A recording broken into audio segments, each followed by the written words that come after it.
تاح وضوت شمعة الأفراح أخيرا همنا انزاح بشوفة نور مسينا تبسم ليلنا وارتاح وضوت شمعة الأفراح. Baik, pergilah Nabi Ibrahim AS.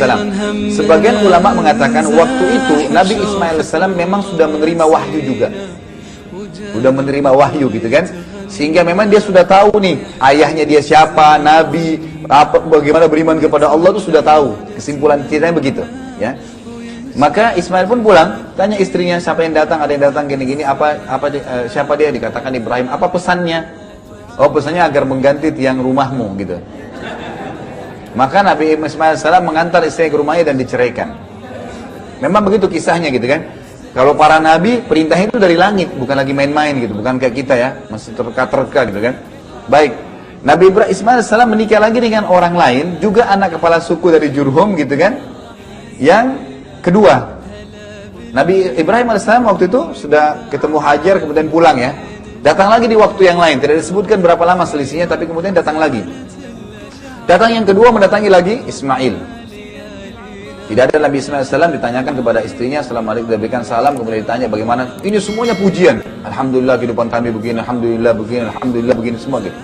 Baik, nanti kalau suamimu datang, waktu itu Nabi Ismail AS langsung ke tempatnya Hajar. Sudah berpisah tempat ya, berdekatan. Kemudian titipkan kepada suamimu, telah datang seseorang bernama Ibrahim. Dan pesankan bahwasanya dia pertahankan tiang rumahnya.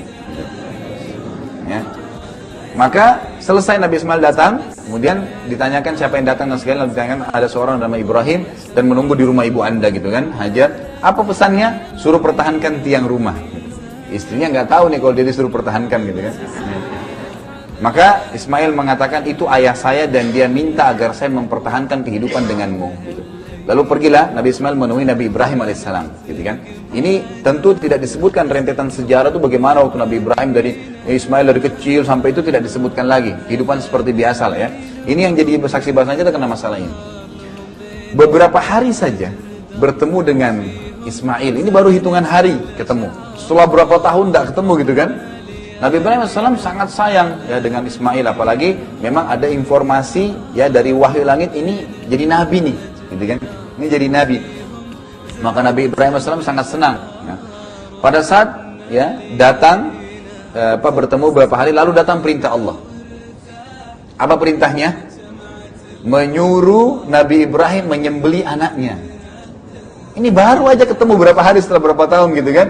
Dan anak ini laki-laki kuat dan akan diubahkan jadi nabi. Ini cobaannya kok harus disembelih gitu kan. Dan ini Bapak Ibu sekalian perlu Anda tahu, hanya mimpi ya, datangnya mimpi nih gitu ya. Allah SWT beritahukan kepada mimpi ya. Dan perlu Anda ketahui Nabi Ibrahim alaihissalam dan semua nabi, semua manusia belum pernah bertemu dengan Allah. Itu poin penting ya. Jadi kita ini harus menyadari bukan cuma kita yang tidak pernah lihat Allah, para nabi pun tidak lihat Allah Subhanahu wa taala. Memang tidak lihat gitu kan. Nah, makanya di sini waktu datang perintah pun untuk menyembelih anaknya itu cuma mimpi. Melihat ada perintah bahwasanya disuruh sembelih Ismail. Apa yang terjadi? Kita dengarkan kisahnya. Disebutkan dalam Al-Quran. Dalam surah Shafat, urutan 37 ayat 102 sampai 111. Ya, Shafat, urutan 37 ayat 102 sampai 111. Yang bunyinya A'udzubillahi minasyaitonirrajim. فَلَمَّا بَلَغَ مَعَهُ السَّعْيَ قَالَ يَا بُنَيَّ إِنِّي أَرَى فِي الْمَنَامِ أَنِّي أَذْبَحُكَ فَانظُرْ مَاذَا تَرَى قَالَ يَا أَبَتِ افْعَلْ مَا تُؤْمَرْ سَتَجِدُنِي إِنْ شَاءَ اللَّهُ مِنَ الصَّابِرِينَ فَلَمَّا أَسْلَمَا وَتَلَّاهُ لِلْجَبِينِ وَنَادَيْنَاهُ أَن يَا إِبْرَاهِيمُ قَدْ صَدَّقْتَ الرُّؤْيَا إِنَّا كَذَلِكَ نَجْزِي الْمُحْسِنِينَ إِنَّ هَذَا لَهُوَ الْبَلَاءُ الْمُبِينُ وَفَضَيْنَاهُ بِذِبْحٍ عَظِيمٍ وَتَرَكْنَا عَلَيْهِ فِي الْآخِرِينَ سَلَامٌ عَلَى إِبْرَاهِيمَ كَذَلِكَ نَجْزِي الْمُحْسِنِينَ إِنَّهُ مِنْ عِبَادِنَا الْمُؤْمِنِينَ. Terjemahannya 102, maka tak kala anak itu sampai pada umur sanggup ya, maksudnya si Ismail berusaha ya bersama-sama dengan ayahnya Ibrahim. Ibrahim berkata, hai anakku ya, sesungguhnya aku melihat dalam mimpi bahwasanya aku menyembelihmu. maka fikirkanlah apa pendapatmu, artinya berikan saya apa pendapatmu. Di sini ulama tafsir mengatakan kalau Ismail belum kenal Allah, nggak mungkin dia spontanitas mau menerima gitu kan. Tapi justru karena dia sudah diterima wahyu, dia juga adalah ternobatkan jadi nabi gitu kan, maka dia siap, dia tahu gitu. Dia menjawab si Ismail, hai ayahku, ya abati, kerjakanlah apa yang diperintahkan Allah kepadamu. Insya Allah Anda akan mendapati aku ya dalam termasuk orang-orang yang sabar. 103. Tak kala keduanya telah berserah diri, artinya dibawalah Ismail alaihissalam ya di tempat yang ditunjuk oleh Jibril di sebuah gunung, itu di sekitar Jamrah di Mina ya. Ya nanti ada Jamrah Aqabah, lempar setan orang bilang ya. Kemudian kecil, sedang, besar gitu. Sebenarnya itu tidak ada setannya ya. Jangan sampai Anda pikir ada setannya gitu, karena saya pernah Jamrah di situ ada orang a'udzubillahi minasyaitonir rajim lempar sendalnya gitu ya. Ada yang lempar kayu, ada yang lempar batu besar. Ini dari mana? Kan itu tiang. Kalau lempar sini kan jebol ke sana gitu kan. Nanti yang sana kiri setan yang balas, dibalas lagi kan jadi masalah.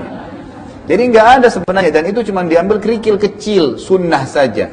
Karena Nabi Ibrahim alaihissalam pada saat membawa anaknya menuju ke tempat sasaran di Mina itu, yang Allah suruh, itu kan untuk diletakkan ada sebuah batu, itu pada saat ditaruh, setan datang menggoda agar tidak dilaksanakan itu. Maka Nabi Ibrahim alaihissalam membaca Isra dan melemparnya ya 7 kali, 7 batu kecil gitu kan, dilempar ke setan tersebut. Ini atas perintah Allah, kemudian di tempat yang lempar setan kecil, sedang, besar. Kemudian baru di lokasi sekitar situlah ada penyembelihan Nabi Ibrahim, Nabi Ismail alaihissalam. Tapi tentu tidak terjadi nanti ya.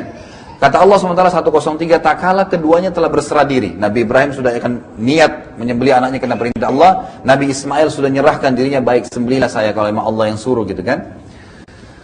Dan Ibrahim